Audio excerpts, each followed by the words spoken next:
Hello नमस्कार, कैसे हैं आप सब। जी आ गया बहुत ही बड़ा बवाल खबर। जी हाँ, राकेश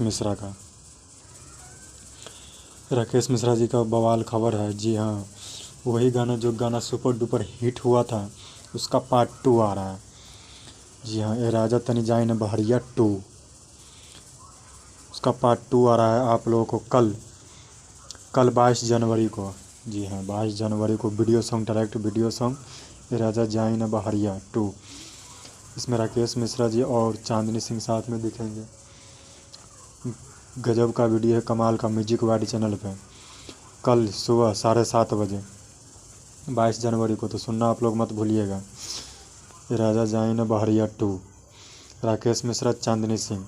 इस गाने को लिखा है कुंदन प्रीत जी ने और राकेश मिश्रा जी ने गाया है।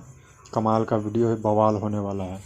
तो आप लोग कल जाके देखिए ये राजा जाए न बहरिया 2 म्यूजिक वाइड चैनल पे। राकेश मिश्रा, चांदनी सिंह। वीडियो अच्छा लगे तो लाइक कमेंट सब्सक्राइब जरूर कर देना। Thank you.